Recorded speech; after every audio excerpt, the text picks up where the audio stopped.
एक दिन श्रीमन महाप्रभु सुख से विराजमान थे। चारों ओर भक्त पार्षद बैठे हुए थे। अचानक प्रभु बोल उठे, पीपल का सेवन किया था कफ निवारण के लिए, लेकिन उल्टा फल हुआ, कफ की वृद्धि हो उठी। ये कहकर प्रभु कहकहा मारकर हंसने लगे। ये सुनकर सब वैष्णव विस्मित हो उठे। कोई भी इस वाक्य का अर्थ न समझ सका, परंतु श्री निताई चांद श्रीमन महाप्रभु के हृदय की बात को समझ गए कि प्रभु शीघ्र ही घर का त्याग कर संन्यास धारण करना चाहते हैं। श्री निताई चांद डूब गए दुख के सागर में, प्राण व्याकुल हो उठे। थोड़ी देर बाद प्रभु ने निताई चांद का हाथ पकड़ा और एकांत में जाकर बोले, श्रीपाद, अपने मन की बात कहता हूं आपसे। मैंने जगत का निस्तार करने के लिए अवतार धारण किया, किंतु जगतवासियों का बंधन तो हटा नहीं, उल्टा एक गांठ पर दूसरी गांठ लग गई। अनेक लोग मेरी निंदा करते हैं, मुझे मारने के लिए भी उद्यत हो उठते हैं। इससे उनका मेरे प्रति घोर अपराध हो रहा है। उनका निस्तार कैसे होगा? इसलिए मैं कल मस्तक मुंडाकर और घर का परित्याग कर भिक्षा करते हुए घर घर डोलूंगा। मुझे सन्यासी भिक्षु देखकर मेरे निंदक विरोधी लोग भी मुझे प्रणाम करेंगे, जिससे उनके समस्त अपराध दूर हो जाएंगे। क्योंकि सन्यासी को देखकर हर व्यक्ति नमस्कार करता है, सन्यासी की कोई निंदा भी नहीं करता। निताई चांद, आप अपने मन में दुख नहीं मानना। मैंने आपके आगे सब मन की बात खोल कर रख दी है। यदि जगत का उद्धार आप चाहते हैं तो मुझे मना नहीं करना सन्यास ग्रहण करने से। श्री निताई चांद ये सोचकर व्याकुल हो उठे कि हाय, ये सुंदर केश मैं कल नहीं देख पाऊंगा। उनका हृदय मानो फट गया, किंतु वो जानते थे कि प्रभु का निश्चय दृढ़ है। उनके अवतार का हेतु ही है जगत उद्धार। नेत्रों में अश्रु भरकर बोले, करुणामय, आपकी इच्छा ही आपका निश्चय है। आप स्वतंत्र हैं, परम स्वच्छंद हैं। जगत के उद्धार का उपाय आप ही जानते हैं, कोई इसमें निषेध क्या कर सकता है? परंतु प्रभु, ये बात सब भक्तों को कह दीजिए, देखिए तो वो क्या कहते हैं। श्रीमन महाप्रभु श्री निताई चांद की वाणी से संतुष्ट होकर भक्तों के पास आए और श्री मुकुंद आदि भक्तों से अपने मन की बात कही। श्री निताई चांद ने जब से प्रभु के सन्यास की बात सुनी, इनके प्राण छटपटाने लगे। कैसे धारण करूंगा इस शरीर को? निभृत स्थान पर बैठकर रोते रहते और निश्चय कर लिया कि प्रभु के साथ ही मुझे जाना है। जब श्री गौरांग महाप्रभु ने सन्यास लिया तो सन्यास लेते ही प्रेमाविष्ट हो उठे वो और वृंदावन की ओर चल पड़े। श्री निताई चांद, चंद्रशेखर और श्री मुकुंद ये तीनों प्रभु के पीछे पीछे चल पड़े। प्रेमोन्माद की दशा में उन्हें कुछ ज्ञान ही नहीं था, न ही रात दिन का ही भान था। नृत्य तरंगों में महा उल्लास पूर्वक हुंकार ध्वनि करते हुए श्रीमन महाप्रभु स्वेद, स्तंभ आदि सात्विक भावों से विभूषित हो रहे थे। कभी भाग पड़ते तीव्र गति से, तो कभी जड़वत होकर खड़े ही रह जाते। इस प्रकार 3 दिन तक राढ़ देश में भ्रमण करते रहे। निरंतर 3 दिन तक श्रीमन महाप्रभु ने कोई आहार नहीं, स्नान नहीं, जल तक भी पान नहीं किया। श्री निताई चांद व्याकुल हो उठे प्रभु की ये दशा देखकर। स्वयं भी 3 दिन से भूखे प्यासे थे, परंतु अति तीव्र गति से भागते भागते प्रभु के पीछे बड़े ही आतुर हो उठे और मन ही मन प्रार्थना करने लगे, हे गौरांग कृपा निधे, मेरी ओर तो देखो प्रभु, कृपा करो, मेरी रक्षा करो। मैं अब और अधिक आपकी इस अवस्था को सहन नहीं सकता। श्री निताई चांद ने देखा कि श्री गौरांग की ये आनंद विवशता हमारे जीवन की रक्षा का भी साधन हो सकती है। इन्हें पद का ही जब विचार नहीं, तो क्यों ना मैं इन्हें श्री अद्वैत चंद्र के घर ले चलूं और एक बार शची माता को इनसे मिलाऊं। सत्य संकल्प श्री निताई चांद ने देखा कुछ गोपगण गैया चरा रहे हैं। उन्होंने श्री गौरांग को देखा और आनंद से भर हरि बोल की ध्वनि करने लगे। इस हरि बोल की ध्वनि से श्रीमन महाप्रभु को कुछ बाहर का ज्ञान हुआ। आनंद निद्रा से मानो वो जाग उठे। वे अवश्य कुछ देख रहे थे, सुन भी रहे थे, परंतु क्या देख रहे थे, वे क्या सुन रहे थे, इसका उन्हें कुछ भी ज्ञान नहीं था। श्री निताई चांद ने एक गोप कुमार को अपने निकट बुलाकर कहा, देखो ये सन्यासी वर तुमसे वृंदावन का रास्ता पूछेंगे। तुम इन्हें गंगा पथ से शांतिपुर का रास्ता बता देना। तुम इन्हें ऐसा कहना कि वृंदावन का यही रास्ता है। ऐसा ही हुआ। श्रीमन महाप्रभु ने गोप बालकों से वृंदावन का रास्ता पूछा और उन्होंने प्रभु को शांतिपुर का रास्ता बता दिया। अब श्रीमन महाप्रभु तो गंगा की तरफ अग्रसर हुए और श्री निताई चांद ने श्री चंद्रशेखर को शांतिपुर श्री अद्वैताचार्य जी के घर भेजा, ये कहकर कि आप शीघ्र ही बहिर्वास कोपिन लेकर एक नौका का प्रबंध कर गंगा किनारे प्रभु के पास पहुंचे। श्रीमन महाप्रभु वृंदावन आवेश में हा कृष्ण हा वृंदावन उच्चारण करते हुए अर्धबाह्य अवस्था में भागे चले जा रहे थे। श्री निताई चांद ने अपने प्राणों की रक्षा मानी और झट प्रभु के सामने आकर बोले, प्रभु आप वृंदावन के निकट आ गए हैं। श्री गौरांग विस्मित होकर बोले, आप कौन? श्रीपाद नित्यानंद, आप यहाँ कैसे? तो निताई चांद बोले, प्रभु मैं भी तो आपके साथ वृंदावन जाऊंगा। गौरहरि बोले, ठीक है तो चलो एक साथ चलेंगे श्री वृंदावन। कितनी दूर है यहाँ से वृंदावन? निताई चांद ने कहा, श्रीपाद वो देखिए सामने रही कुछ दूरी पर श्री यमुना और वो पास ही रहा श्री वृंदावन। उन्मत्त गति से चलते हुए प्रभुपाद गंगा के किनारे आ पहुंचे। श्री यमुना जानकर प्रभु ने सादर प्रणाम किया और स्तुति करने लगे। फिर प्रभु श्री यमुना में स्नान के लिए उतरे, किंतु निताई चांद किनारे पर ही खड़े रहे। प्रभु स्नान करके बाहर निकले। अद्भुत शोभा थी सन्यासी शिरोमणि की। भीगी कोपिन, भीगा बहिर्वास, जल की बूंदें टपक रही थी, मानो सुमेरु से ही किसी स्रोत का जल टपक रहा हो। आपने अपने दोनों हाथ जोड़कर मस्तक पर धारण कर रखे थे। ऐसा लगता था मानो कोई मतवाला हाथी अपनी सूंड में लाल कमल लेकर सूर्य उपासना कर रहा हो। श्री निताई चांद भी बड़े धीरे धीरे यमुना में उतरे और जानबूझकर देर लगाने लगे। गंगा जल में कलोल कर रहे थे, इसलिए कि अद्वैत प्रभु नौका लेकर आ जाएं। इतने में ही श्री अद्वैताचार्य भक्तों के साथ नौका लेकर इस पार आ पहुंचे। प्रभु के सामने आकर प्रणाम किया। श्रीमन महाप्रभु के आश्चर्य की सीमा न रही। उन्होंने कहा, अरे आचार्य आप यहाँ कैसे? आपको कैसे पता लगा कि मैं वृंदावन में हूँ? श्री अद्वैताचार्य बोले, श्रीपाद आप जहाँ रहे वहां ही तो वृंदावन है। मेरे सौभाग्य से आप गंगा तट पर पधारे हैं और सामने रही इस दीन की कुटिया। श्री गौरांग ने नेत्र उठाकर श्री निताई चांद की तरफ देखा।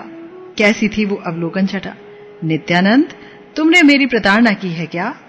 नित्यानंद बोले, श्री गंगा में श्री यमुना अधिष्ठित हैं, क्या आप जानते नहीं? श्री अद्वैताचार्य बोले, प्रभु श्रीपाद के ये वचन मिथ्या नहीं है। यहाँ गंगा यमुना मिलकर एक धारा में बहती हैं। पश्चिम में यमुना धारा है और पूर्व में गंगा धारा, और आपने तो पश्चिम धारा में स्नान किया है जो यमुना ही है। गौरांग महाप्रभु बोले, आचार्य मैं तो श्री निताई चांद के हाथ बिका हुआ हूं, नियामक है मेरे, जहां चाहे ले जाए। इतना कहकर श्री अद्वैत ने प्रभु को नौका पर बिठाया और श्री निताई चांद व समस्त भक्तों के साथ आनंद उल्लास के साथ शांतिपुर आ पहुंचे। तो इस तरह श्री नित्यानंद प्रभु ने श्रीमन महाप्रभु को शांतिपुर पहुंचाया। इसी तरह अनेक घटनाएं हैं श्री नित्यानंद प्रभु के जीवन में, जो कि उन्होंने श्रीमन महाप्रभु के साथ की अनेक लीलाएं हैं। जब शांतिपुर में 10 दिन तक कीर्तन का आनंद लिया श्री गौरांग महाप्रभु ने, तो निताई चांद से कहा, श्रीपाद आप शीघ्र ही श्री वृंदावन धाम जाएं और शांतिपुर में आचार्य घर में अवस्थिति की सबको सूचना दें कि मैं यहाँ पर हूँ। प्रभु की आज्ञा पाकर श्री निताई चांद परम हर्षित होकर नवद्वीप की ओर रवाना हो गए। प्रेम रस में उन्मत्त थे, हुंकार करते हुए सिंह की तरह नवद्वीप की राह पर अग्रसर हो रहे थे। कभी कदम्ब वृक्ष को देखकर उसके सहारे त्रिभंग होकर वेणु बजाने की ललित मुद्रा में खड़े हो जाते, तो कभी उच्च ध्वनि कर कृष्ण कृष्ण कह रोने ही लगते। कभी कभी तो अपने कमर के वस्त्र को माथे पर बांध लेते और अपने आनंद में अत्यंत आवेश पूर्वक सर्प की तरह टेढ़ी मेढ़ी चाल से चले जाते। गंगा में कूदकर आप दूसरे किनारे पहुंच गए। सर्वप्रथम नवद्वीप में श्री निताई चांद माता शची के भवन में ही पधारे। वहां प्राण गौर के वियोग में भूखी प्यासी मैया बिल्कुल बेसुध पड़ी थी। आज 12वां दिन था जब से गौरांग महाप्रभु चले गए थे। उन्होंने संन्यास ले लिया था और माता ने उनके दर्शन नहीं किए। कृष्ण शक्ति से सांस बस किसी तरह से चल रही थी।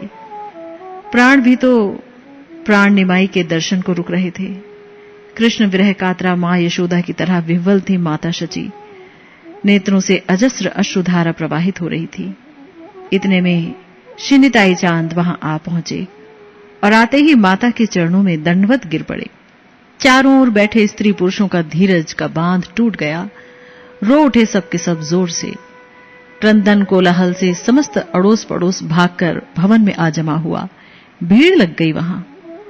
शची मैया अर्ध खुले नेत्रों से गौर प्रिय निताई को देखकर पछाड़ खाकर गिर पड़ी। श्री निताई ने माता को गोद में ले लिया और कहने लगे, मां देखो, धीरज धरो, प्राण निमाई शांतिपुर आ गए हैं, तुमको लिवाने आया हूं। अनेक बार बोलने पर मुंह पर जल छिड़कने के बाद ही कहीं मां ने नेत्र खोले। श्री निताई का आलिंगन किया। बोलना तो चाहती थी किंतु कंठ अवरुद्ध था, कुछ बोल ना सकी मां। प्राण निमाई के पास चलो, शांतिपुर में आ चुके हैं। बार बार कहने पर जब मैया ने ये सुना तो मानो नए सिरे से प्राणों में एक स्पंदन आ गया। शीतल जल के 2 घूंट बरबस मुख में देने पर मां ने पूछा, निताई, निमाई कहाँ है? तुम मुझे मिलाओगे उससे? प्रभुपाद ने मधुर वाणी से अनेक आश्वासन दिए। समस्त भक्त हरि बोल ध्वनि कर रोमांचित हो उठे। प्रभु ने सबको कहा, आप सब चलिए शांतिपुर, मैं आप सबको लिवाने आया हूं। शची मैया ने 12 दिन से अन्न जल ग्रहण नहीं किया था। वे और गौर प्राण वल्लभा गौरगत जीवना श्री विष्णु प्रिया भी उसी दिन से ही बेसुध पड़ी थी। ये बात जानकर श्री निताई चांद अति व्याकुल हो उठे। हृदय पर पत्थर रखकर कुछ संभल कर बोले, माता, कृष्ण की लीला का रहस्य कौन जान सकता है? तुम स्वस्थ हो। विष्णु प्रिया के जीवन की रक्षा तुम्हारे बिना और कौन करेगा? चिंता मत करो। जिस सौभाग्य को तुमने प्राप्त किया है, कोई भी तो उसे पा नहीं सकता। वेद दुर्लभ कृष्ण तुम्हारे पुत्र बने हैं मां। निमाई ने कितनी बार अपनी छाती ठोंक कर कहा है कि तुम्हारे स्वार्थ परमार्थ का सब दायित्व मुझ पर है, फिर तुम किस बात की चिंता करती हो? तुम शीघ्र उठो, कृष्ण के लिए रसोई बनाओ। वे भी तुम्हारे पीछे 12 दिन से भूखे प्यासे हैं, और विष्णुप्रिया भला कैसे अन्न जल ग्रहण करेंगी? तुम स्वयं प्रसाद ग्रहण करो, उनके प्राणों की रक्षा करो मां। तुम में ही शक्ति है माता यशोदा और कौशल्या की तरह पुत्र वियोग सहन करने की, तभी तो वे आकर तुम्हारे पुत्र बने हैं। तुम रसोई बनाओ। हां, आज मैं भी सवेरे से भूखा हूं। तुम्हारे हाथ की प्रसादी के लिए मेरा भी मन चंचल हो रहा है। जैसे तैसे माता शची उठी, श्री विष्णुप्रिया को भी धीरज दिया। दोनों ने उठकर श्री भगवान के लिए भोजन तैयार किया। सबको मैया शची ने प्रसाद खिलाकर स्वयं भी प्रसाद ग्रहण किया। रोती जा रही थी, गले में ग्रास अटकता जा रहा था। विष्णुप्रिया जी बार बार पानी का घूंट देकर माता को आश्वस्त कर रही थी। श्री निताई चांद के नवद्वीप आगमन की बात सारे नवद्वीप में बिजली की तरह दौड़ गई और सब गौरांग दर्शन के लिए आतुर हो गए। नर नारी बाल वृद्ध युवक शची मैया के दरवाजे पे आकर एकत्र होने लगे। कोई भी अपने घर में रहने को तैयार ही नहीं था। सबसे बड़ा आश्चर्य था कि जो श्री निमाई की अनेक प्रकार की निंदा करते थे, वे भी घर बार छोड़ छोड़कर सबसे आगे तैयार हो गए थे शांतिपुर जाने के लिए। माता शची ने श्री विष्णुप्रिया को बुलाया कि मेरा हाथ पकड़कर तुम आगे आगे चलो। सब लोग हरि बोल ध्वनि कर पुलकित हो रहे थे। श्री विष्णुप्रिया जी भी संकोच त्याग कर आज अपने प्राण प्रियतम के दर्शन के लिए बस चलना चाहती थी। वो कितनी आतुर थीं, उसका कुछ अनुमान नहीं किया जा सकता। श्री निताई चांद ये सब देखकर बड़ी ही दुविधा में पड़ गए। उनके कदम नहीं उठ रहे थे, जड़वत स्तब्ध होकर जमे हुए खड़े थे। सब आश्चर्य में थे, श्री निताई चांद क्यों खड़े हैं, चल क्यों नहीं रहे, क्या सोच रहे हैं? श्री निताई चांद ने आगे बढ़कर शची मैया के कान में कहा, माता, विष्णुप्रिया नहीं जाएंगी, प्रभु ने संन्यास ग्रहण कर लिया है, उनकी इन्हें ले जाने की आज्ञा नहीं है। सुनते ही वज्रपात सा हुआ। मां शची मूर्छित होकर गिर पड़ी भूमि पर। श्री विष्णुप्रिया ने माता को संभाला। मां शची ने कहा, अरे निताई, यदि विष्णुप्रिया वहां नहीं जाएगी तो मेरा वहां क्या काम? मैं भी इसके साथ उस निष्ठुर चित निमाई की दर्शन अभिलाषा की तीव्र अग्नि में अपने प्राणों की आहुति दे दूंगी। ये सब जानकर चारों ओर क्रंदन कोलाहल मच गया। हाय हाय, ऐसी निष्ठुरता! किशोरी विष्णुप्रिया के लिए एक बार नेत्र भरकर दर्शन करने का भी सुयोग नहीं, हम क्यों जाने लगे? सभी के मन व्याकुल हो उठे। श्री विष्णुप्रिया जी ने संकोच छोड़कर कहा, मैया, मेरे दुर्भाग्य में आपका क्या भाग, आप जाइए, सब नदियावासी भी जाएं। यदि प्राण प्रियतम की इसी में प्रसन्नता है तो मैं इसमें ही प्रसन्न हूं। उन्हीं के सुख में ही मेरा सुख है। इस शरीर से ना सही, परंतु मेरे प्राण वल्लभ मेरे हृदय से कहां विलग हो सकते हैं। आप जाइए मैया, प्रभु की आज्ञा हम सब के लिए पालनीय है। इतना कहकर श्री विष्णु प्रिया जी ने मां शची को प्रणाम किया और भवन के भीतर चली गईं। श्री निताई चांद ने सबको शास्त्र वचनों से और प्रभु की गूढ़ लीला के संबंध में अनेक वचन कह आश्वस्त किया और माता शची को आगे कर शांतिपुर की ओर चल पड़े। एक अनोखा हर्ष था, उल्लास था सभी के मन में, होना भी चाहिए था, क्योंकि श्री निताई चांद का अनुगमन कर श्री गौरांग की प्राप्ति जो करने जा रहे थे। श्री निताई चांद के अनुगत्य में परमानंद की प्राप्ति, समस्त दुखों से निवृत्ति और परम साध्य की प्राप्ति सुनिश्चित ही है। शांतिपुर में जाकर सभी ने कुंचित केश, मुंडित मस्तक श्री गौरांग महाप्रभु को देखा और उनका हृदय विदीर्ण हो गया। विधाता को कोसने लगे, हाय हाय, ये त्रिभुवन कोमलांग गौर किशोर क्या सन्यासी होने के योग्य थे। माता शची का मिलन वर्णन करते तो हृदय विदीर्ण हो जाता है। कैसे मैया शची मिली गौरांग महाप्रभु से। श्री गौरहरि ने सबको आश्वस्त किया। रात्रि के समय श्रीमन नित्यानंद प्रभु ने श्री गौरांग के चारों ओर घूमकर आनंद आवेश में असंख्य भक्तों के साथ संकीर्तन महोत्सव मनाया। समस्त नवद्वीप और शांतिपुरवासी श्री निताई चांद की जय जय ध्वनि कर कृतार्थ हो गए। इस तरह नित्यानंद प्रभु अनेक लीलाएं करते थे श्रीमन महाप्रभु के साथ। इस प्रकार शांतिपुर में जब माता शची और नवद्वीप वासी भक्तों से मिलकर श्रीमन महाप्रभु माता की अनुमति लेकर नीलाचल की ओर चले, नीलाचल अर्थात जगन्नाथपुरी, तो उनके साथ श्री निताई चांद, श्री दामोदर पंडित, श्री जगदानंद और श्री मुकुंद भी कृष्ण कीर्तन करते हुए पीछे हो लिए। सुवर्ण रेखा नदी पर पहुंचकर प्रभु ने स्नान किया और श्री जगन्नाथ जी के दर्शन आवेश में वो बहुत ही तेजी से वहां से चल दिए, जबकि श्री निताई चांद और अन्य वैष्णव जितने भी थे वो स्नान करते ही रह गए। श्री चैतन्य महाप्रभु तो श्री जगन्नाथ दर्शन आवेश में इन सबको भूल ही गए और श्री नित्यानंद तो श्री चैतन्य आवेश में हर समय भूले ही रहते थे। हर समय हर अवस्था में वो चैतन्य उन्माद में विवल रहते थे। कभी हुंकार तो कभी क्रंदन, कभी महाट्टहास तो कभी गर्जन। स्वर्ण रेखा नदी की तरंगों में ही उछल कूद रहे थे। श्रीमन महाप्रभु ने स्नान के समय अपना दंड श्री जगदानंद जी के हाथ में दिया था और श्री जगदानंद जी भिक्षा के लिए जब चले गए तो उन्होंने श्री निताई चांद को अपना दंड पकड़ा दिया।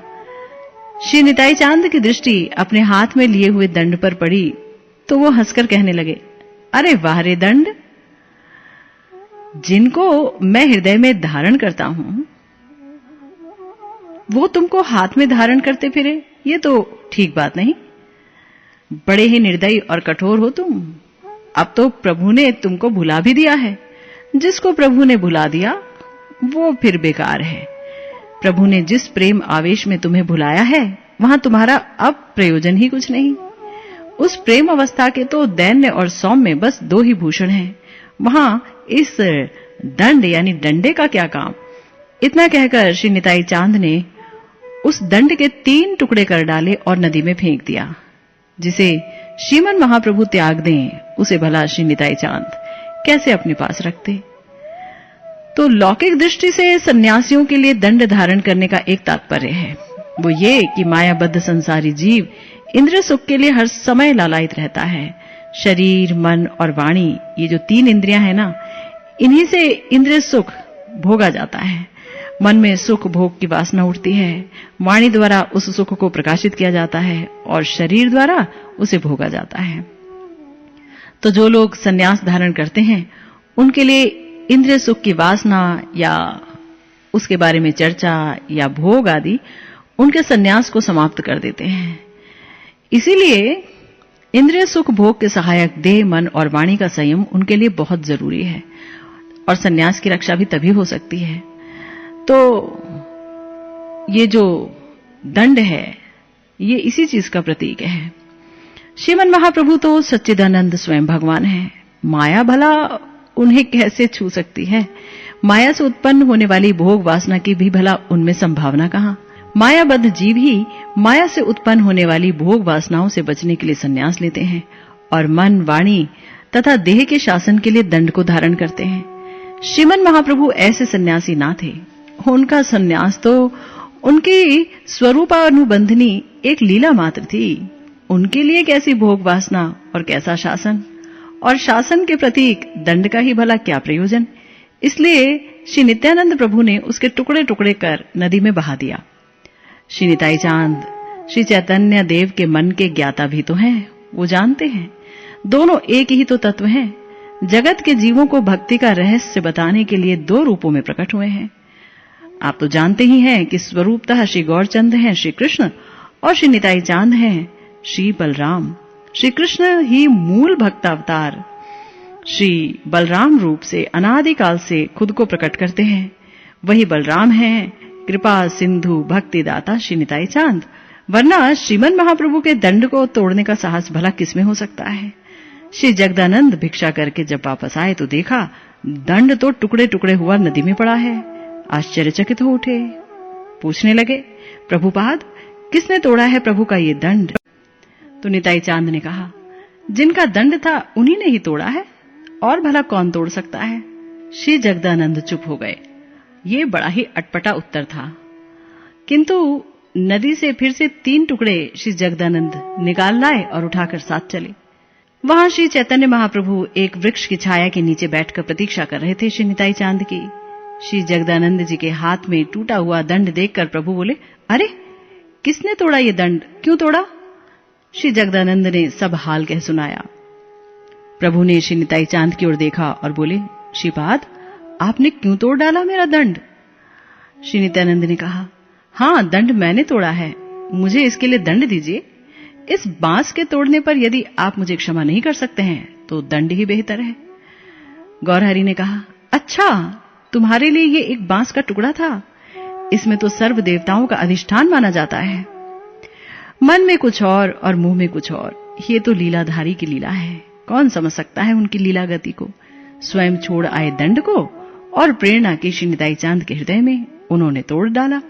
अब कुछ क्रोध जताते हुए बोले, प्रभु बोले, सबे दंड मात्र छीलो संग, ताहो आजी कृष्णेर इच्छा ते होई लो भंग। कि ये दंड ही तो मेरा संगी था, सब कुछ तो मैंने त्याग दिया था, आज वो भी श्री कृष्ण की इच्छा से टूट गया। अब मेरे साथ कोई नहीं चलेगा, मैं किसी का संग नहीं करूंगा। देखो तुम लोग या तो आगे चलो या पीछे, मेरे साथ कोई नहीं चलेगा। ये बात सुनकर सब सहम गए और चिंता में पड़ गए। चिंता यही कि इनको अकेले कैसे छोड़ा जाए। निताई चांद मुस्कुरा रहे थे और श्री मुकुंद जान गए प्रभु की मुखवाणी से कि कृष्ण इच्छा से ही दंड भंग हो गया। वास्तव में तो तोड़ने की प्रेरणा देने वाले श्री कृष्ण भी ये स्वयं ही तो हैं। श्री मुकुंद बोले, ठीक है प्रभु आप आगे चलिए, हमें भी पीछे कुछ काम बाकी है। श्रीमन महाप्रभु आगे चल दिए। आगे एक शिव मंदिर में प्रभु पहुंचे और शिव भक्तों ने प्रभु के दर्शन किए, मानो साक्षात शिव ही पधारे हों। नाच उठे कृष्ण कीर्तन करते हुए, भूल गए सब बात प्रभु, कुछ सुध नहीं, और अनेक समय तक वहां रुक गए। पीछे से निताई चांद, मुकुंद और जगदानंद भी आ गए। इनको देखते ही प्रभु तो और भी प्रेमोन्मत्त हो उठे, सबको आलिंगन करने लगे। श्री निताई चांद को गले लगा लिया और बोले, निताई चांद मेरे सन्यास की रक्षा अब तुम्हारे हाथों में है, जैसा चाहे वैसा करो। तुम मुझे और भी अधिक प्रेमोन्मत्त करना चाहते हो। सब भक्तों की ओर देखकर प्रभु बोले, श्री निताई चांद के प्रति सब सावधान रहिए, स्मरण रहे ये मेरे दूसरे विग्रह हैं, मेरी देह से भी अधिक मुझे इनकी देह प्रिय है। नित्यानंदे जहार तिलेक द्वेष रहे, भक्त होइले से अमार प्रिय नहे। यानी जिसका श्री नित्यानंद प्रभु के प्रति तिल मात्र भी द्वेष भाव है, वो कैसा भी भक्त क्यों ना हो, वो मुझे प्रिय नहीं है। श्री निताई चांद मुख नीचे किए खड़े रहे, लज्जावश। कैसी अद्भुत छवि थी श्री निताई चांद की उस समय, ये तो उनके भक्तजन ही अनुभव कर सकते हैं। अब गौरांग महाप्रभु बहुत ही तीव्र गति से प्रेमावेश में भागने लगे जगन्नाथ जी की तरफ, और जाकर अकेले ही जगन्नाथ जी के दर्शन किए। वे उन्मत्त हो उठे और हुंकार भरने लगे। वे चाहते थे कि दौड़कर श्री जगन्नाथ को अपनी गोद में भर लूं, किंतु मूर्छित होकर गिर पड़े। दर्शनार्थियों ने जल के छींटे, पंखा आदि अनेक उपचार किए कि ये एक परदेसी सन्यासी, इसे क्या हो गया, ये जल्दी ही चेतना युक्त हो जाए। पर उनकी आनंद मूर्छा साधारण नहीं थी। श्री सार्वभौम पंडित, जो उस समय एक अद्वितीय विद्वान थे और मायावाद के अपूर्व पंडित और निष्ठावान थे, श्री गौरांग की ऐसी दशा देखकर चमत्कृत हो उठे। ये कैसा पुरुष रत्न, ये कैसा अपार ज्योतिर्मय युवक सन्यासी। उन्हें अनेक सेवकों के द्वारा उठवाकर अपने घर ले आए। इतने में श्री निताई चांद आदि अन्य संगी भी आ पहुंचे। उन्होंने महाप्रभु के बारे में पूछा। तब गोपीनाथ आचार्य जी, जो कि श्री मुकुंद के पूर्व परिचित थे, उनके साथ सब सार्वभौम जी के घर आए। उस समय श्री निताई चांद के दर्शन कर सार्वभौम जी बहुत हर्षित हुए और उनको नमस्कार किया। उनकी दिव्य आकृति, अवधूत अवस्था और कृष्ण प्रेमावेश देखकर श्री सार्वभौम रह न सके। जिनकी कीर्ति समस्त वेद गान करते हैं, उन श्री भगवान को अनायास अपने घर में आया देखकर श्री सार्वभौम ने श्री निताई चांद के चरणों की धूलि उठाकर अपने मस्तक पर, और उनका कृष्ण प्रेमावेश देखकर वो एकदम मुग्ध हो गए। और तब उन्होंने अपने पुत्र चंद्रशेखर को साथ भेजकर सब भक्तों सहित श्री निताई चांद को श्री जगन्नाथ जी के दर्शन के लिए भेजा। श्री जगन्नाथ जी के दर्शन कर श्री निताई चांद भावाविष्ट हो उठे। श्री जगन्नाथ जी को ही आलिंगन करने के लिए मंदिर के अंदर घुस गए। द्वारपाल कोई रोक ही ना पाया। श्री निताई चांद स्वर्ण सिंहासन पर ही चढ़ गए और श्री बलराम जी को आलिंगन करने लगे। पुजारी ने आगे बढ़कर ज्यों ही श्री निताई चांद का हाथ पकड़ा, छूते ही 5-7 हाथ पीछे जा गिरा। श्री निताई चांद ने श्री बलराम जी के गले की माला उतारी और अपने गले में डाल ली। माला पहनकर श्री निताई बाहर निकल आए। मतवाले हाथी की सी चाल थी आपकी। पुजारी सब देखते ही रह गए। ये कोई साधारण मनुष्य नहीं है। अरे, इस अवधूत में इतना बल कहां से आया? हमारे रहते हुए मंदिर में घुसकर श्री बलराम को छूने की शक्ति भला किसी मनुष्य में हो सकती है? हाय, इसने तो मुझे तृण की तरह उठाकर ही फेंक दिया। उनमें से एक सेवक ने कहा। सबने श्री निताई चांद के चरणों में प्रणाम किया और उन्होंने भी परम अनुराग से उन सेवकों को आलिंगन किया। तब सब जान गए कि इनके अंदर सहज बाल्य भाव ही है और ये श्री बलराम हैं। दर्शन करने के बाद श्री निताई चांद सब भक्तों के साथ श्री सार्वभौम के निवास स्थान पर लौट आए, जहां श्री गौरांग अभी अचेत अवस्था में शयन कर रहे थे। सबने मिलकर उच्च ध्वनि से वहां श्री कृष्ण संकीर्तन किया तो प्रभु को सुध आई। और तब श्री सार्वभौम जी ने सबके लिए श्री जगन्नाथ जी के प्रसाद की व्यवस्था की। तो इस प्रकार श्री निताई चांद श्रीमन महाप्रभु के साथ आनंद पूर्वक नीलाचल वास कर रहे थे। वे तो परम उद्दाम हैं। ऐसा कोई स्थान नहीं था जहां वे स्वच्छंद रूप से विलास न करते हों। निरंतर परमानंद रस में उन्मत्त रहते थे। बहुत थोड़े लोग ही इनके स्वरूप तत्व को जान पाते थे। सदा ही ये श्री कृष्ण चैतन्य नाम का जप संकीर्तन करते रहते। श्री लक्ष्मण जी की गतिमति जैसे राघवेंद्र सरकार में लगी रहती थी, वैसे ही श्री निताई चांद की गतिमति अविच्छिन्न रूप से श्री गौरांग सुंदर में ही केंद्रित रहती थी। एक दिन श्री निताई चांद एकांत स्थान पर श्री गौर सुंदर के साथ बैठे हुए थे। श्री गौर सुंदर बोले, प्रभुपाद, आप शीघ्र ही नवद्वीप पधारो। आप जानते हो मैंने प्रतिज्ञा की थी कि मूर्ख, अधम, दरिद्र आदि समस्त जगत को प्रेम सुख सागर में डुबो दूंगा। अब आप यदि इस प्रकार मुनि धर्म को अपनाए रहोगे, अवधूत बने रहोगे, तो संसार के पतित जीवों का उद्धार कैसे होगा और कौन करेगा? इसलिए आप अब इस उद्दाम भाव को छोड़िए। निताई चांद, भक्ति रस दाता तो आप ही हैं। यदि आप चुप्पी साधे रहेंगे तो हमारे और आपके अवतार का क्या प्रयोजन? इसलिए भाई, आप यदि मेरे वचनों को सत्य करना चाहते हो तो जल्दी ही गौड़ देश पधारो और जितने भी मूर्ख, नीच, पतित जीव हैं, उन सबको भक्ति प्रदान कर उनका संसार बंधन दूर करो। श्री गौर सुंदर के आदेश वचन सुनकर तत्काल ही श्री निताई चांद अपने परिकर जनों को साथ लेकर गौड़ देश की तरफ चल दिए। श्री निताई चांद के साथ थे उनके अनेक परिकर रामदास जी, गदाधर दास जी, रघुनाथ उपाध्याय वैद्य, कृष्णदास जी, परमेश्वर दास जी, पुरंदर पंडित और भी अनेक लोग। मार्ग में गमन करते समय श्री निताई चांद ने सबको ही प्रेममय कर दिया। उन सबको अब अपनी आत्मस्मृति तक न रही। उनके शरीरों में विविध सात्विक विकार हो उठे और वे प्रेमोन्मत्त हो उठे। श्री रामदास श्री निताई चांद के परिजनों में अग्रगण्य थे। वे तो गोपाल भाव में आविष्ट हो उठे और मार्ग में ललित त्रिभंग होकर वंशी बजाने की मुद्रा में 3 प्रहर तक खड़े रहे। श्री गदाधर राधा भाव में आविष्ट हो कोई दही लोरी दही कहते हुए पुकारने लगे।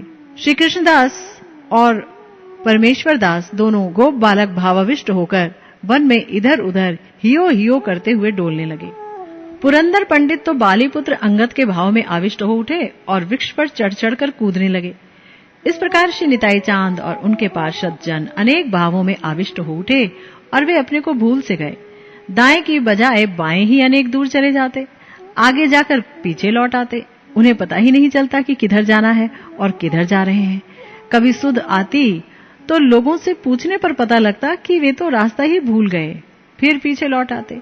थोड़ी दूर तक नहीं, 10-10 कोस गलत रास्ते पर चले जाते। जैसे उन्मत्त श्री निताई चांद, वैसे ही थे मत वाले इनके पार्षदगण। रास्ते की क्या कहें, अपने शरीर खान पान की भी उन्हें सुध न थी। वे तो परम तृप्त हो रहे थे, अति आनंद सुख में, नित्यानंद में। इस प्रकार अनंत धाम श्री निताई चांद गंगा तीर स्थित पानीहाटी ग्राम में आ पहुंचे।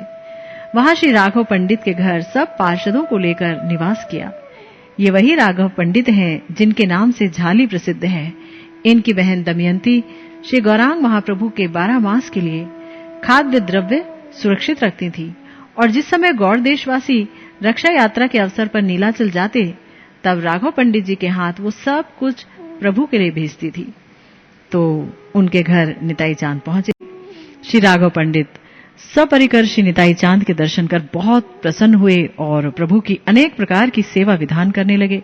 प्रभु निरंतर परम आनंद में हुंकार करते और चैतन्य महाप्रभु के प्रेम में विवल रहते। शरीर की सुध-बुध न रहती। एक दिन माधव, गोविंद और वासुदेव तीनों मिल बैठे और अद्भुत गान करने लगे। फिर क्या था, श्री निताई चांद उद्दम नृत्य करने लगे। अवधूत शिरोमणि के चरणों की पटक से समस्त पृथ्वी टलमल करने लगी। निरंतर हरि हरि बोलते हुए नृत्य पूर्वक प्रभु जिसकी ओर दृष्टि करते वही प्रेमावेश में धड़ाम से पृथ्वी पर पछाड़ खाकर गिर पड़ता। आज परम प्रेम रसमय श्री निताई चांद संसार के उद्धार करने का श्री गणेश ही मना रहे थे। क्यों न ऐसी दशा होती उसकी, जिसकी तरफ आप आंख उठाकर देखते उसी व्यक्ति के शरीर में पुलक, अश्रु, कंपन आदि समस्त प्रेम के विकार प्रकाशित हो उठते। नाच उठता वो भाग्यवान भी हरि बोल करते हुए। इतने में श्री निताई चांद नृत्य करते करते एक सिंहासन पर चढ़ गए और बोले, मेरा अभिषेक करो। श्री राघव पंडित और समस्त पार्षद जन प्रभु का अभिषेक करने लगे। 2-4 नहीं, सैकड़ों घड़े गंगा जल भर भर के सब लाने लगे। सुंदर सुगंध, चंदन, कर्पूर देकर श्री निताई चांद के मस्तक पर डालने लगे। चारों ओर हरि हरि ध्वनि होने लगी। कोई अभिषेक मंत्र पढ़ने लगा, कोई गान करने लगा। सब के सब परमानंद में निमग्न हो उठे। अभिषेक के बाद नवीन वस्त्रों से श्री निताई चांद को विभूषित किया भक्तों ने। श्री अंगों में चंदन का लेप, गले में दिव्य वनमाला और तुलसी माला देकर अपनी भावना के अनुसार सबने श्री प्रभु का सुंदर श्रृंगार किया। कैसी अद्भुत छवि थी जब उन्हें एक स्वर्ण सिंहासन पर विराजमान कर दिया गया और श्री राघव पंडित हाथ में छत्र लेकर पीछे खड़े हो गए। जय जय ध्वनि से आकाश पाताल गूंज उठा। त्राहि माम रक्ष माम कह कहकर सब भक्त अश्रुपूर्ण नेत्रों से हाथ जोड़कर चारों ओर खड़े हो गए। प्रभु नित्यानंद राय अपने ही आनंद में प्रेम दृष्टि की वृष्टि कर रहे थे चारों ओर। अचानक बोल उठे, राघव, शीघ्र कदम्ब पुष्प की माला गूंथ कर लाओ। मुझे कदम्ब पुष्प अति प्रिय हैं। मेरा तो निवास है कदम्ब वन में। श्री राघव ने मन में सोचा, आजकल कदम्ब पुष्प कहाँ, अभी तो फूटने की ऋतु ही नहीं आई। श्री निताई चांद बोले, सोच क्या रहे हो, आंगन में देखो तो सही। जो ही राघव पंडित अपने आंगन में गए तो क्या देखते हैं, नींबू और जामुन के वृक्षों पर कदम्ब के फूल फूट निकले थे। कैसा अपूर्व रंग और कैसी अपूर्व सुगंध! चमत्कृत हो उठे श्री राघव पंडित। एक क्षण के लिए सुध न रही तन मन की। उन्होंने अपने को संभाला और पुष्प चयन कर एक विशाल माला को गूंथ कर ले आए और प्रभु के गले में डाल दी। परम संतुष्ट हो उठे श्री निताई चांद। दिव्य गंध से समस्त भवन सुवासित हो उठा। सबके सब चमत्कृत हो गए। इस समय कदम पुष्प कहां से आ गए? अचिंत लीला है श्री निताई चांद की। श्री प्रभु ने वैष्णवों से पूछा, बोलो तो कैसी सुगंध का आप अनुभव कर रहे हो? सबने कहा, प्रभु हमें तो दमनक पुष्प की सी सुगंध का अनुभव हो रहा है। श्री निताई चांद ने कहा, दमनक पुष्प? अरे वो तो श्री जगन्नाथ वल्लभ उद्यान में बहुत हैं और अब भी मौजूद हैं। तो श्री निताई चांद ने रहस्य खोला कि देखो, आज आपके कृष्ण कीर्तन में श्री गौर हरि यहाँ पधारे थे और सामने के वृक्ष के नीचे खड़े होकर आपका कीर्तन गान सुनते रहे हैं। उनके श्री अंग में दमनक पुष्प की दिव्य माला थी, जिसकी सुगंध का आप अभी तक अनुभव कर रहे हैं। आपके कृष्ण कीर्तन को सुनने के लिए श्री गौरांग नीलाचल से पधारे हैं। मेरी बात में दृढ़ विश्वास करो। अब आप निरंतर कृष्ण नाम का कीर्तन करें। इतना कहकर सब के सब श्री कृष्ण कीर्तन करने लगे और सब के सब कृष्ण प्रेम में सराबोर हो उठे। अनेक प्रकार के भावों में भावाविष्ट होकर अद्भुत चेष्टाएं करने लगे। जितने पार्षद गण थे सब में प्रेम भक्ति संचार कर दी श्री निताई चांद ने। सबके सब सर्वत्र हो गए, वाक्य सिद्ध हो गए। जो वचन कहते वही सत्य हो जाता। उन सब में ऐसी दिव्य शक्ति आ गई कि जिस व्यक्ति का वे स्पर्श करें वही कृष्ण प्रेम में विह्वल उठता, अपनी सुध बुध खोकर कृष्ण रस में रंग जाता। इस प्रकार अपने परिकर के साथ श्री निताई चांद 3 मास पानीहाटी ग्राम में भक्ति विलास करते हुए रहे और निरंतर श्री कृष्ण चैतन्य संकीर्तन में सबको उन्मत्त कर दिया। अब श्री निताई चांद कुछ नई लीला करना चाहते थे। आपने आभूषणों को धारण करने की इच्छा की। इच्छा करते ही समस्त आभूषण अलंकार आ जुटे। अनेक प्रकार के मणि जड़ित, स्वर्ण जड़ित आभूषण सेवक गण ला लाकर प्रभु को पहनाने लगे। हाथों की 10 उंगलियों में रत्नमय स्वर्ण अंगूठियां, कंठ में दिव्य हार, मणि मुक्ता माला, सोने में जड़े हुए रुद्राक्ष के दानों की एक विशाल माला प्रभु ने कंठ में धारण कर रखी थी, जो अद्भुत शोभा दे रही थी। कानों में स्वर्ण जड़ित लटकते हुए मुक्ता, चरणों में चांदी के नूपुर विलक्षण शोभा देने लगे। नीले वस्त्र परिधान में लाल पीत वस्त्र अति शोभा देने लगे।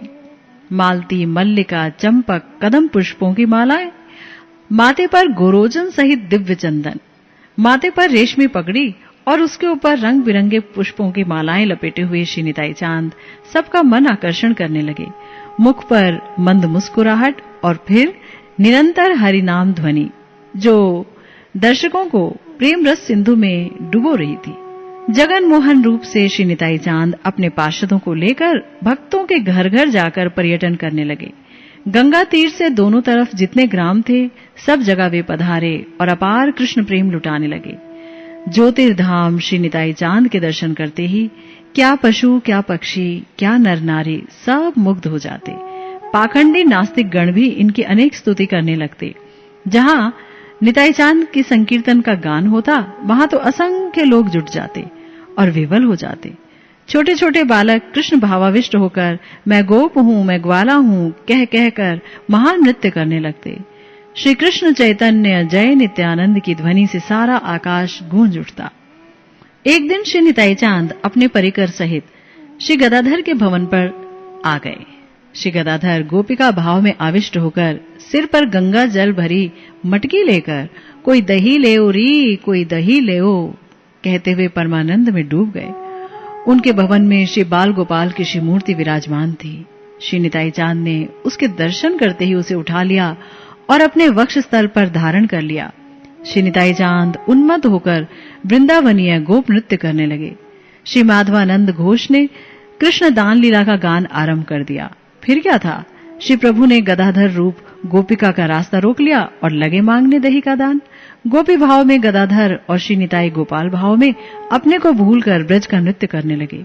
उस नृत्य का कौन वर्णन कर सकता है। दोनों पांव एक संग उठाकर वे आकाश में कूदते, छलांगे लगाते, प्रेम के समस्त सात्विक विकारों से सुशोभित उठते। देखने वाले नर नारियों की क्या कहें। छोटे छोटे शिशु प्रेम रसास्वादन कर 1 मास तक खाना पीना भूल गए, परंतु उनके स्वास्थ्य में कोई कमी नहीं आई। ऐसी विलक्षण महिमा है श्री निताई चांद की। श्री निताई चांद नवद्वीप आ गए और सर्वप्रथम आप शची माता के निवास स्थान पर आए और उनके चरणों में प्रणाम किया। श्री निताई चांद को देखकर शची मैया के आनंद की सीमा नहीं रही। शची मां बोली, निताई, तुम तो सच में अंतर्यामी हो।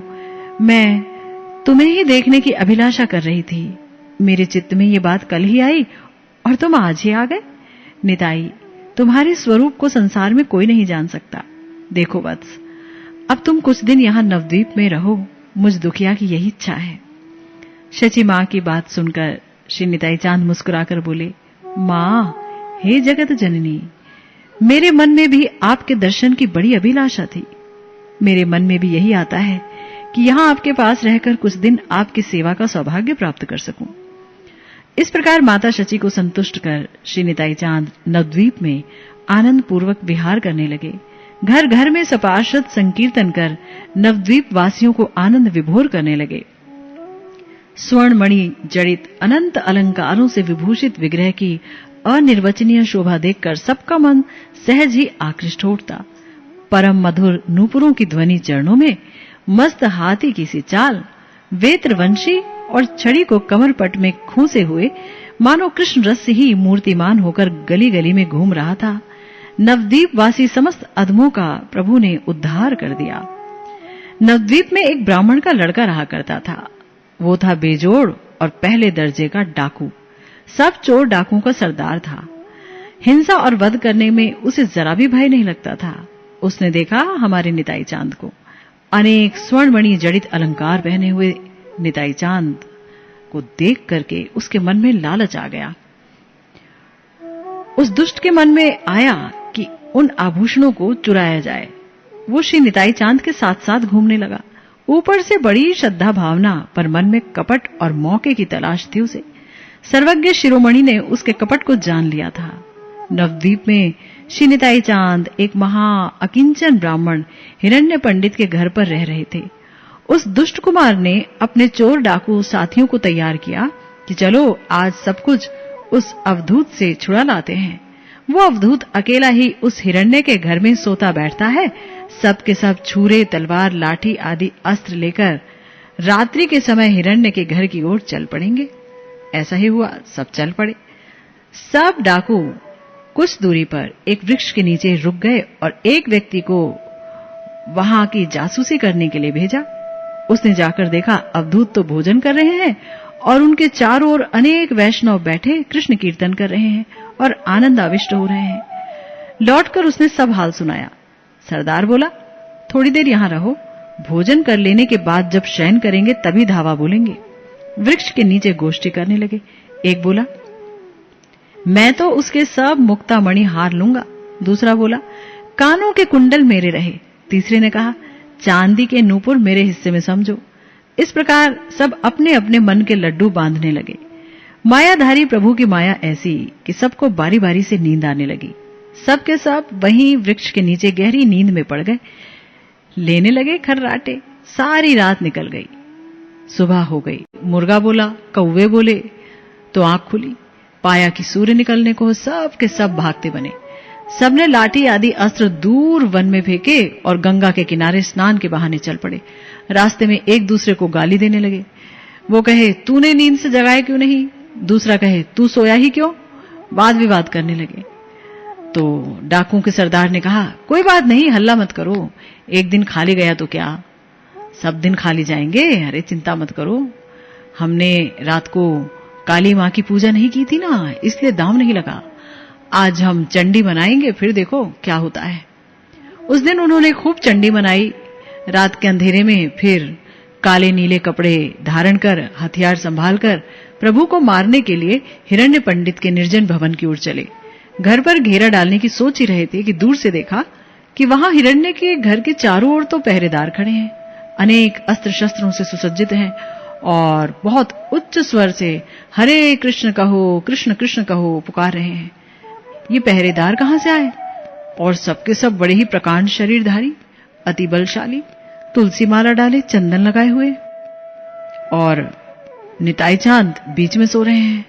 ये देखकर सबकी हिम्मत टूट गई, पीछे हटाए और एक किनारे बैठ गए। एक बोला, मालूम होता है अवधूत को पता लग गया आज हमारे आने का, उसने सिपाही बुला लिए। दूसरा बोला, हमने तो ये भी सुना है कि ये अवधूत बड़ा सिद्ध पुरुष है, उसी की कोई सिद्धि मालूम होती है।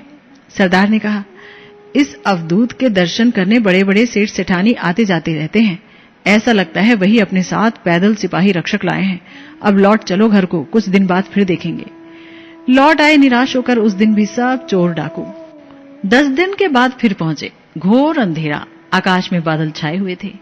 हिरण्य के घर पर आते ही सब के सब अंधे हो गए। कोई गिरा नाली में, किसी ने दीवार से ठोकर खाई, कोई खड्डे में जा पड़ा, हाथ पांव की हड्डी टूट गई, लगा चिल्लाने हाय हाय। किसी को सांप ने काट खाया, एक तो कांटों की झाड़ी में जा फंसा। श्री निताई चांद के सेवक इंद्र ने जोर से वर्षा आरंभ की। ओलों की चोट से माथे फटने लगे, परंतु हाथ को हाथ नहीं सूझता, केवल प्राण नहीं निकले और सब कुछ हो गया। तभी अचानक डाकू ब्राह्मण पुत्र के मन में विचार उठा, आखिर ये बात क्या है? मुझे तो लगता है ये अवधूत साधारण मनुष्य नहीं, लोग इसे ईश्वर कहते हैं। यही बात ध्रुव सत्य दिखती है। पहले दिन ही नींद ने हमें मोहित कर लिया, दूसरे दिन उसके दिव्य पार्षद पहरेदारों को देखकर भी हमें ज्ञान न हुआ। आज तो अपनी दुर्बुद्धि का यथेष्ट फल भोग ही रहे हैं। हमारी इस घोर संकट से रक्षा करने वाला उनके सिवा अब कौन हो सकता है? हमारी एकमात्र गति श्री निताई चांद ही है। इस प्रकार मन में चिंता कर उसने सबको ये रहस्य बताया और हाथ जोड़कर प्रभु की स्तुति करने लगा। हे गोपाल श्री नित्यानंद राय, हमारी रक्षा करो। हे सर्वजन पाल, हम आपकी शरणागत हैं, आप हमारी रक्षा करो। हे करुणा सिंधु, जो पृथ्वी पर ठोकर खाकर गिरता है उसको फिर पृथ्वी ही संभालती है, उसी प्रकार आपके प्रति अपराध करने वाले की आप ही एकमात्र शरण है। हम जैसा पापी और कोई नहीं, परंतु आपसे बढ़कर पतित पावन भी और कोई नहीं। हे दीन बंधो, हम आपकी शरण में हैं, आप हमारा उद्धार कीजिए। इस प्रकार श्री निताई चांद की शरण ग्रहण करते ही सबकी दृष्टि लौट आई। उन्होंने अपने को स्वस्थ महसूस किया और वहां से शीघ्र चले आए, जाकर गंगा में स्नान किया। सरदार जो कि ब्राह्मण पुत्र था, वो रोता हुआ प्रभु के पास आया। श्री निताई चांद तो अपने गौर रस में डूबे हुए थे। चारों ओर उनके पार्षद गण हरि कीर्तन की मधुर ध्वनि कर रहे थे। दूर से आकर ही वो ब्राह्मण कुमार चरणों में गिर गया और मेरी रक्षा करो हे पतित पावन, मेरा अपराध क्षमा करो कहते हुए उसके नेत्रों से आंसुओं की धारा प्रवाहित होने लगी। चरण स्पर्श करते ही उसके शरीर में पुलक कंप होने लगे। उन्मत्त होकर हरिनाम ग्रहण करते हुए वो नाचने लगा। सबके सब पार्षद भक्त अचरज में आ गए कि इस महान डाकू को आज क्या हो गया है? क्या ये कपट पूर्वक ऐसा कर रहा है? श्री निताई चांद की लीला कोई जान नहीं पाया था। परम करुणामय श्री निताई चांद ने पूछा, अरे ब्राह्मण कुमार, ये कैसा अद्भुत आचरण तुम में हम देख रहे हैं? बोलो तो निष्कपट होकर, सच कहो, तुम में ऐसा परिवर्तन कैसे? डाकुओं के सरदार उस ब्राह्मण कुमार ने कहा, प्रभु, मुझसे क्यों कहलवाते हो? उसके नेत्रों से आंसू बह रहे थे, वाणी रुक गई थी उसकी। प्रभु ने कहा, नहीं नहीं, तुम भय मत करो, हमें सारी बात सुनाओ। उसने आदि से लेकर अंत तक अपना जीवन वृतांत कह सुनाया और वर्तमान घटना को भी कह दिया। सुनकर सबके सब वैष्णव हरि हरि ध्वनि करने लगे। तो ब्राह्मण कुमार ने अनेक दीन वचन पूर्वक कहा, प्रभु, जिस देह से आपकी हत्या का संकल्प मैंने किया, उस देह को मैं अब नहीं रखना चाहता। अभी गंगा में जाकर डूब मरूंगा। प्रभु, इतनी कृपा करो कि जन्म जन्मांतर मैं आपके चरणों की भक्ति पाऊं। प्रभु ने आश्वासन दिया, हे ब्राह्मण कुमार, तुम तो अति भाग्यवान हो। प्रभु श्री कृष्ण चैतन्य ने तुम्हें अपनी महिमा दिखाई है। तुम पापों से मत डरो, वे सब पापियों को निष्पाप करने के लिए ही अवतीर्ण हुए हैं। मैं तुम्हारे सब पाप अपने ऊपर लेता हूं। तुम आज से दोबारा पाप ना करने की प्रतिज्ञा करो और अपने समस्त साथियों को भी पाप करने से रोको। सदा हरि नाम ग्रहण करने का व्रत धारण करो। इतना कहकर श्री निताई चांद ने अपने गले की माला उतारकर उस ब्राह्मण कुमार के गले में डाल दी। चारों ओर जय जय ध्वनि छा गई और उस ब्राह्मण कुमार के समस्त बंधन नष्ट हो गए। वो रोते रोते पृथ्वी पर गिर गया। प्रभु ने अपना चरण कमल उसके मस्तक पर रख दिया। महान भाग्य को प्राप्त कर वो ब्राह्मण कुमार निरपराध होकर श्री हरिनाम ग्रहण करने लगा। साथ के जितने भी चोर डाकू थे उन्हें भी श्री निताई चांद की शरण में ले आया और वे सब के सब सदाचार का आचरण करने लगे। वास्तव में जिस कृष्ण प्रेम की प्राप्ति अन्य अवतारों में सुरमुनि देवताओं को भी दुर्लभ थी, करुणामय श्री नित्यानंद प्रभुपाद ने उन्हें चोर डाकुओं में वितरण कर उनका उद्धार कर दिया। है ना कैसे प्यारे श्री निताई चांद। तो सुना आपने उनकी कृपा की कथा। श्री नित्यानंद प्रभु अपने पार्षदों के साथ लेकर सर्वत्र संकीर्तन आनंद का विस्तार कर रहे थे। श्री वृंदावन में जैसे श्री बलराम लीला करते हैं, उसी प्रकार श्री नित्यानंद स्वरूप से नवद्वीप में वे लीला करते हैं। पात्र अपात्र के बिना सर्व जगत को श्री कृष्ण चैतन्य चरण भक्ति को प्रदान करते हैं। महाज्योतिर्मय है आपका कलेवर। विभिन्न अलंकारों से सुसज्जित माला हार से आपका विशाल वक्षस्थल सदा विभूषित रहता है। कर्पूर युक्त तांबूल से आपके अधरों पर सुंदर लालिमा देखकर सब नर नारी मुग्ध हो उठते हैं। परंतु कुछ एक ऐसे भी भाग्यहीन हैं जो श्री निताई चांद के उस अलंकृत और सुसज्जित विग्रह को देखकर अविश्वास से भर जाते हैं। ये कैसा सन्यासी। नवद्वीप में एक ब्राह्मण था जो श्री गौरांग महाप्रभु के साथ पढ़ता था। कभी श्री निताई चांद के विविध विलास को देखकर उसमें संदेह आ गया। श्री चैतन्य चरणों में उसकी दृढ़ भक्ति थी, परंतु वो श्री निताई चांद की विलक्षण शक्ति का अनुभव ना कर सका था। एक बार वो नीलाचल में गया। कुछ दिन वो वहां रहा। प्रतिदिन श्री गौरांग सुंदर के दर्शन करने जाता। एक दिन अवसर पाकर एकांत में श्रीमन महाप्रभु से अति विनम्र स्वर में बोला, प्रभु मुझे एक संशय है, यदि मेरा अपराध ना लें तो निवेदन करूं। श्रीमन महाप्रभु की आज्ञा पाकर वो बोला, प्रभु श्री निताई चांद नवद्वीप में जाकर जो आचरण कर रहे हैं, मैं उसे देखकर कुछ भी नहीं समझ पा रहा हूं। सन्यासी होकर वे कर्पूर तांबूल खाते हैं। स्वर्ण मुक्ता जैसी धातुओं का स्पर्श तो सन्यासी के लिए वर्जित है। वे तो सोना चांदी मुक्ता के आभूषणों से सदा अलंकृत रहते हैं। कहां एक कोपीन सन्यासी के लिए है जो उसे धारण करनी चाहिए। वे तो रेशमी वस्त्र को छोड़कर और कोई वस्त्र ही धारण नहीं करते, सदा चंदन माला धारण किए रहते हैं। सन्यास का मुख्य चिन्ह दंड तो कभी उनके हाथ में देखा नहीं। वो तो लोहे का एक दंड धारण करते हैं। क्या लीला है ये सब प्रभु, मेरे मन के संदेह को दूर कीजिए। श्रीमन महाप्रभु मुस्कुराकर बोले, ब्राह्मण सुनो, जो महत पुरुष है अर्थात जो राग आदि दोषों से रहित है, गुणातीत श्री भगवान की प्रत्यक्ष अनुभूति जिन्होंने कर ली है, शास्त्र विधि पालन करने के गुण और शास्त्र विधि लांघने के दोष उनको स्पर्श नहीं करते। श्रीमद् भागवतम में कहा गया है, ना मयि एकांत भक्तानाम गुण दोषोद्भवा गुणाः साधूनाम समचित्तानाम बुद्धि परमो पेयुषाम। अर्थात जिनका चित्त राग द्वेष से रहित है, जो सर्वत्र समदर्शी हैं, जिन्होंने बुद्धि या प्रकृति से परे परमेश्वर को प्राप्त कर लिया है, वे मेरे एकांतिक भक्तगण विधि निषेध के पालन और लंघन से पैदा होने वाले पाप पुण्य आदि को भोग नहीं करते हैं। देखो, कमल का पत्ता जैसे पानी स्पर्श नहीं करता ना, वैसे ही श्री निताई चांद के निर्मल स्वरूप को गुण दोष का स्पर्श नहीं लगता। श्री कृष्ण उनके शरीर में विहार करते हैं, इसलिए उनके आचरण में कुछ भी संदेह नहीं करना चाहिए। साधारण व्यक्ति कोई ऐसा आचरण करे तो वो निंदनीय है और उसे महान पाप दुख भोग करना पड़ेगा। याद रखो, विष का पान श्री महादेव ही कर सकते हैं, और कोई ऐसा कर सकता है क्या? इसलिए ईश्वर सर्वसमर्थ है, उन्हें सर्वाधिकार है।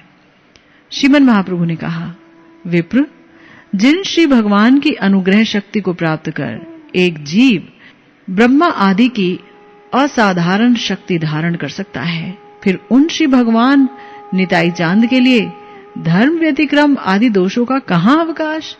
वे जीव तत्व नहीं हैं, वे हैं स्वयं भगवान श्री कृष्ण के अभिन्न स्वरूप श्री बलराम। उन्होंने लौकिक लीलावश सन्यास को ग्रहण किया है। उस सन्यास के आचार लंघन का उन्हें कोई दोष नहीं लग सकता। विशेषतया श्री निताई चांद लौकिक लीला में भी अवधूत सन्यासी हैं। और अवधूत सन्यासी तो सर्वदा कृष्ण प्रेम में विह्वल रहते हैं। बाहरी अनुसंधान उन्हें कहा, सन्यास आचार पालन का भी अनुसंधान नहीं रहता। सैन्योपनिषद में कहा गया है कि अवधूतों के लिए कोई नियम का बंधन नहीं। इस प्रकार श्रीमन महाप्रभु ने कहकर आगे कहा, विप्र, श्री निताई चांद के स्वरूप तत्व को ना जानकर जो उनकी निंदा करता है वो जन्म जन्म नरक जैसे महान दुख को प्राप्त करता है। ईश्वर और महत लोगों के चरित्रों में संशय करने वाले का निश्चय ही पतन होता है। श्रीमन महाप्रभु के श्रीमुख से ऐसी शिक्षा पाकर ब्राह्मण हर्षित हो उठा। उसके मन से सब मलिनता दूर हो गई और उसका श्री निताई चांद के चरणों में दृढ़ विश्वास हो गया। नवद्वीप में वो जब लौटा तो सर्वप्रथम श्री निताई चांद के निवास स्थान पर गया और अपने मन की सब बात कपट रहित होकर कह सुनाई। श्री निताई चांद तो परम करुणामय है, झट उसे आलिंगन कर उस पर कृपा कर दी।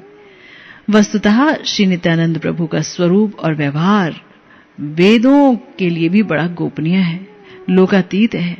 परम योगेंद्र आदिदेव धरणीधर हैं आप, सहस्रवदन नित्य शुद्ध कलेवर हैं। इनकी महिमा को श्री चैतन्य की कृपा के बिना कोई नहीं जान सकता। कोई इन्हें बलराम कहते हैं, कोई चैतन्य प्रियधाम, कोई महातेजस्वी तो कोई परम भक्त, कोई परम ज्ञानी। कोई भी इनकी महिमा का पार नहीं पा सकता। तो इस प्रकार श्री निताई चांद प्रभु नवद्वीप में प्रेम भक्ति के महानंद सागर में विहार कर रहे थे। गोप बालकों के साथ जैसे गोकुल में घर घर में श्री बलराम रूप में विहार करते थे, उसी प्रकार यहाँ भी भक्तों के साथ निरंतर कृष्ण चैतन्य नाम का उच्चारण पूर्वक नृत्य गीत करते हुए घर घर में विहार करते हैं। एक दिन श्री निताई चांद के मन में गौरचंद्र के दर्शन की बड़ी अभिलाषा हुई। इच्छामय तो है ही ये। शची मैया के पास आए और उनकी आज्ञा लेकर नीलाचल की तरफ यानी जगन्नाथपुरी की तरफ चल दिए। श्री निताई चांद की इच्छा थी क्या ये? नहीं, श्री गौरचंद्र ही इन्हें देखना चाह रहे थे। परम विह्वल पार्षदों के साथ श्री चैतन्य नाम गुणगान करते हुए चले जा रहे थे। कभी हुंकार गर्जन करते, कभी नृत्य और कभी उच्च स्वर में आनंद क्रंदन करने लगते। इस प्रकार सारे मार्ग में प्रेमानंद आस्वादन करते कराते कुछ दिनों में आप नीलाचल के निकट जा पहुंचे। कमलपुर में आकर जब आपने श्री जगन्नाथ मंदिर की शिखा के दर्शन किए तो मूर्छित होकर पृथ्वी पर गिर पड़े। पार्षदों ने जैसे तैसे आपको चेतना कराई और पास ही पुष्प उद्यान में ले आए। श्री गौरचंद्र तो इनकी प्रतीक्षा में थे ही। सब भक्तों से छिपकर अकेले ही वहां आ पहुंचे। श्री निताई चांद ध्यान में मग्न थे, परम शांत रूप में विराजमान। श्री गौरहरि इस छटा का दर्शन कर लगे इनकी प्रदक्षिणा करने और श्लोक पढ़ने। गृहिणीयाद यमनी पाणिम विषेद्वा शोण्डिकालयम तथापि ब्रह्मणो वंद्यम नित्यानंद पदाम्बुजम। श्री नित्यानंद यदि यवनी के साथ विवाह करें अथवा मद्य विक्रेता के घर में यदि प्रवेश करें तो भी श्री नित्यानंद के चरण ब्रह्मा द्वारा पूजनीय हैं। श्रीमन महाप्रभु ये श्लोक बारंबार पढ़ते जा रहे थे और श्री निताई चांद की प्रदक्षिणा करते जा रहे थे। श्री निताई चांद ने जब ध्यान में प्रभु को नहीं देखा तो झट से उनकी आंखें खुल गई और हरि बोल कहकर वो उठ खड़े हुए। सामने श्री गौरचंद्र को देखकर इनके आनंद की सीमा न रही। हरि बोल का सिंह नाद कर बार बार पृथ्वी पर पछाड़े खाकर गिरने लगे। दोनों एक दूसरे की प्रदक्षिणा करने लगे, एक दूसरे को दंडवत प्रणाम करने लगे।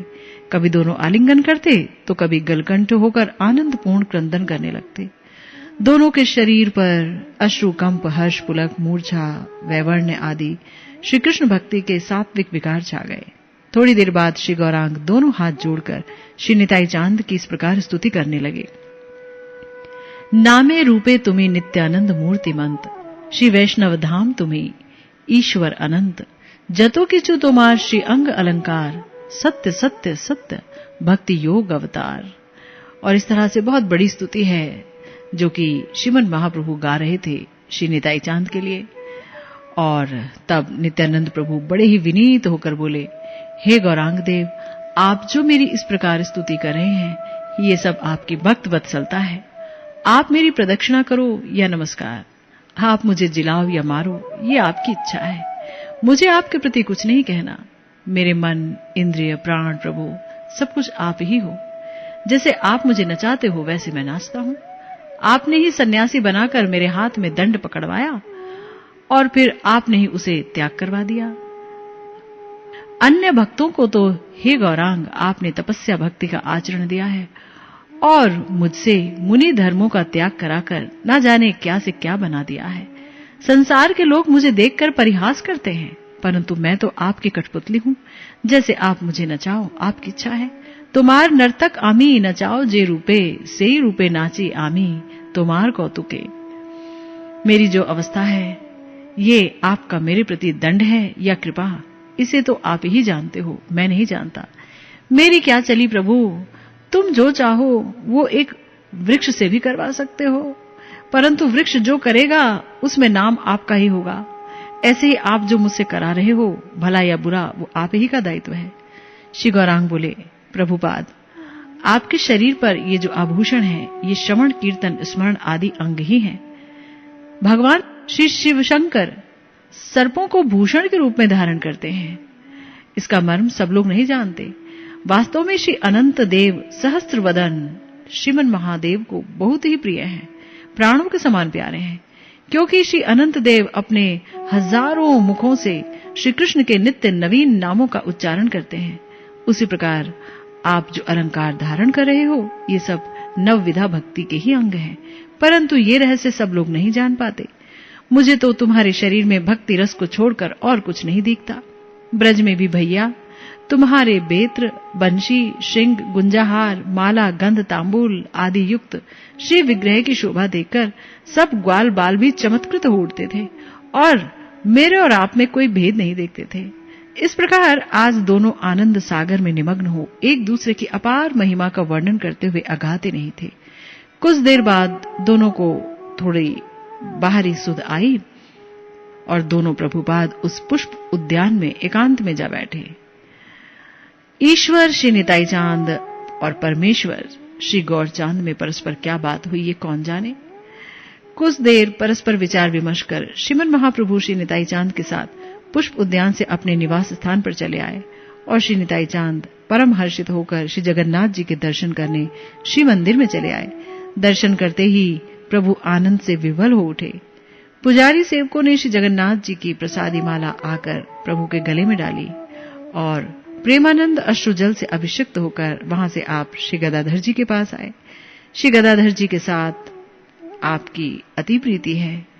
तो इस तरह से नित्यानंद प्रभु अनेक लीलाएं करते हैं। उनकी लीलाओं के मर्म को जो भक्त हैं, जिन पर गौर कृपा है, वो जान पाते हैं और बाकी सबके लिए वो बहुत ही गुह्य लीलाएं होती हैं।